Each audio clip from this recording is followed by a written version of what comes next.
क्या कहा? आपके पास पैसे नहीं है जर्मनी आने के? अब आप बगैर पैसों के भी जर्मनी आ सकते हैं। जी बिल्कुल सही सुना आपने। इस वीडियो में हम 6 ऐसे तरीकों की बात करेंगे जिनसे आप लिटिल टू नो मनी के साथ जर्मनी मूव हो सकते हैं और इसमें किसी किस्म का ब्लॉग अकाउंट की भी जरूरत नहीं पड़ती। इन 6 वेज को हम बारी बारी देखेंगे और आपने इसको गौर से सुनना है, क्योंकि अगर एक तरीका आपके लिए काम नहीं करता तो होपफुली दूसरा तरीका आपके लिए काम कर जाएगा। तो चलें शुरू करते हैं और सबसे पहले बात करते हैं स्कॉलरशिप्स की। तो अगर आप किसी जर्मन यूनिवर्सिटी या इदारे से स्कॉलरशिप लेने में कामयाब हो जाएं तो आपको ब्लॉक अकाउंट की जरूरत नहीं रहती, बल्कि आपको एक स्कॉलरशिप अवार्ड लेटर चाहिए होता है जिसे आप एम्बेसी में दिखाकर अपना वीजा प्रोसेस करा के जर्मनी आ सकते हैं। ऑल्दो जर्मनी में बहुत कम स्कॉलरशिप्स अवेलेबल होती हैं क्योंकि एजुकेशन ऑलरेडी फ्री है, but still there are some scholarships जिस पे आप अप्लाई कर सकते हैं और अगर आप सेलेक्ट हो जाएं तो एक तो आपको ब्लॉक अकाउंट की जरूरत नहीं रहती और दूसरा जब आप यहाँ आ जाते हैं तो आपको पर मंथ 1000 से 1500 यूरो मिलते रहते हैं, जिससे आपको दूसरा काम करने की जरूरत नहीं है, बल्कि आप फुली अपनी स्टडीज पे फोकस कर सकते हैं। मोस्ट वेल नोन स्कॉलरशिप की बात करें तो वो दाद स्कॉलरशिप है जिसमें सर्टेन फील्ड्स अवेलेबल होती हैं। इसके अलावा आप इरास्मस मुंडस और डॉइचलैंड स्टिपेंडियम को भी एक्सप्लोर कर सकते हैं। स्कॉलरशिप्स इन जर्मनी पे मैंने फुल एक डिटेल में वीडियो बनाई हुई है जिसका लिंक आपको डिस्क्रिप्शन से मिल जाएगा। अच्छा, दूसरे तरीके की बात करते हैं और वो है डायरेक्ट वर्क वीजा वाला तरीका। इसमें भी ब्लॉक अकाउंट की जरूरत नहीं होती। इसमें करना क्या होता है, आपने पाकिस्तान से बैठ के ही आप लिंक्डइन के थ्रू जर्मन कंपनीज में अप्लाई करते हैं, वहाँ पे इंटरव्यूज देते हैं और अगर कोई कंपनी आपको जॉब ऑफर दे देती है तो बस यही चाहिए होता है मेन चीज़। बाकी हल्की फुल्की रिक्वायरमेंट्स होती हैं और आप एम्बेसी में जाते हो, इंटरव्यू होता है और आपको वर्क वीज़ा मिल जाता है। अच्छा, अब इसमें वर्क वीज़ा दो तरह का होता है, एक नॉर्मल वर्क वीज़ा होता है और दूसरा ब्लू कार्ड। तो आपने कोशिश करनी है कि आपको ब्लू कार्ड मिले। अब ब्लू कार्ड क्या होता है? ब्लू कार्ड के अंदर जो है वो सैलरी एक खास थ्रेश होल्ड से ज़्यादा होती है। स्टेम फील्ड्स की बात करें तो उसके लिए 45,000 होती है एनुअली और दूसरी फील्ड्स के लिए ये स्लाइटर हायर होती है। तो अगर आपको ब्लू कार्ड मिलता है तो इसमें ये फ़ायदा होता है कि आप अपनी फैमिली को भी साथ ला सकते हैं और साथ में फैमिली मतलब स्पाउस का जो है वो आपको जर्मन लैंग्वेज भी नहीं चाहिए होती, सैलरी भी हायर होती है और आपको यहाँ आने के बाद पीआर भी जल्दी मिल जाती है। तो इस वीडियो पे ऑलरेडी पाकिस्तान से काफ़ी ज़्यादा लोग आते हैं and if you are interested तो हम इस पर डिटेल एक अलग से वीडियो बना सकते हैं कि जॉब ऑफर हासिल कैसे करनी है, अप्लाई कहाँ करना है, क्या टिप्स एंड ट्रिक्स हो सकती हैं, या लेस एक्सपीरियंस वाले लोग इसको कैसे अवेल कर सकते हैं। तो let me know in the comments. और अब बात करते हैं थर्ड वे की, जो कि है हाउस बिल्डिंग का रास्ता। तो हाउस बिल्डिंग जो है वो एक वोकेशनल ट्रेनिंग होती है जिसमें शॉर्ट कोर्सेज होते हैं 2 से 3 साल के, जिसमें डिफरेंट हुनर आपको सिखाते हैं। इसमें आप प्रैक्टिकल भी काम कर रहे होते हो और थ्योरी वाला भी पढ़ रहे होते हो। तो 60% तक अराउंड इसमें प्रैक्टिकल होता है और 40% तक थ्योरी होती है और एंड पे आपको एक सर्टिफिकेट भी मिलता है। तो अब इसके लिए आपने करना क्या है, इसके लिए आपने hausbildung.de पे जाना है और वहाँ पे हाउस बिल्डिंग की पोजीशंस देखनी है, उनकी रिक्वायरमेंट्स पढ़नी है और फिर आपने उन पे अप्लाई करना है। और जब आप उन पे अप्लाई करेंगे तो अगर उनको आपकी प्रोफाइल अच्छी लगी तो आपको वो इंटरव्यू के लिए कॉल कर लेंगे और अगर इंटरव्यू भी आपका पास हुआ या सीरीज ऑफ इंटरव्यूज जो होते हैं वो अगर पास हो गए तो उसके बाद आपको कॉन्ट्रैक्ट दे देंगे। और अगर कॉन्ट्रैक्ट में आपके पैसे वो आपको पर मंथ 934 यूरो से ज़्यादा दे रहे हैं तो फिर आपको ब्लॉक अकाउंट की ज़रूरत नहीं पड़ती और मोस्ट ऑफ द केसेस ये 934 से ज़्यादा ही होते हैं।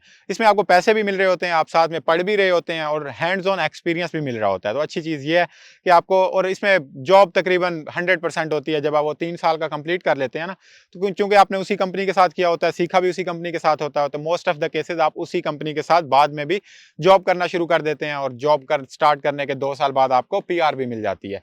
तो ये उन लोगों के लिए ज़्यादा सूटेबल है जो लोअर क्लासेस के लिए अप्लाई करना चाह रहे हैं, लाइक एफएससी के बाद अप्लाई करना चाह रहे हैं या मैट्रिक के बाद अप्लाई करना चाह रहे हैं। तो इसमें भी ब्लॉक अकाउंट की ज़रूरत नहीं होती और आप इस तरीके को भी एक्सप्लोर करके यहाँ आ सकते हैं। हाउस बिल्डिंग पे मैंने फुल एक डिटेल में अच्छी खासी वीडियो बनाई हुई है जो कि आपको डिस्क्रिप्शन से लिंक मिल जाएगा और उसमें आपको मजीद रिक्वायरमेंट्स, मजीद एज फैक्टर और सारी चीज़ें आपको क्लियर हो जाएंगी।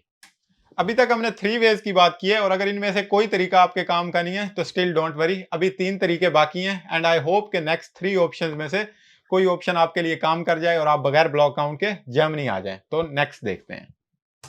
फोर्थ फेज जिसकी हम बात कर रहे हैं वो है पीएचडी प्रोग्राम्स। इसका मतलब अगर आप जर्मनी में पीएचडी प्रोग्राम करने आते हैं तो आपको ये जो पीएचडी प्रोग्राम्स हैं वो फंडेड होते हैं और इसमें आपको ब्लॉक अकाउंट की जरूरत नहीं पड़ती। तो अब आपने करना क्या है, 2 famous websites PhD programs find करने के लिए वो है findphd.com और दूसरी आप daad.de पे देखेंगे तो वहाँ पे आपको पीएचडी के प्रोग्राम्स मिल जाएंगे जहाँ पे आपको फंडेड प्रोजेक्ट्स भी मिल जाएंगे उन यूनिवर्सिटीज़ में। तो आप प्रोफेसर के साथ और यूनिवर्सिटी के साथ जो है वो कॉन्ट्रैक्ट बना सकते हैं, अपने ऑफर जो है वो फाइनल कर सकते हैं। ये भी एक तरह का वर्क वीजा ही होता है जिसमें आपको पर मंथ वो पे कर रहे होते हैं। तो इस तरह आप आ सकते हैं और इसमें भी आपको ब्लॉक अकाउंट की जरूरत नहीं पड़ती। इसके अलावा एक और तरीका जिसकी हम बात कर रहे हैं वो है एफआरवी। एफआरवी का मतलब है फैमिली रीयूनियन वीजा।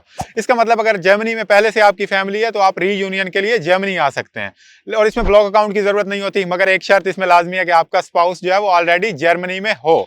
अच्छा, इसमें आप स्टूडेंट वीजा पे भी अपने स्पाउस को ला सकते हैं, मगर इसके लिए ऐसा नहीं है कि ब्लॉक अकाउंट की जरूरत नहीं होगी, बल्कि इस केस में ब्लॉक अकाउंट की जरूरत होगी, क्योंकि आपका जो ऑलरेडी स्पाउस है इधर वो ऑलरेडी डिपेंडेंट है स्टडी पे या स्टडी वीजा पे है या किसी और वीजा पे है।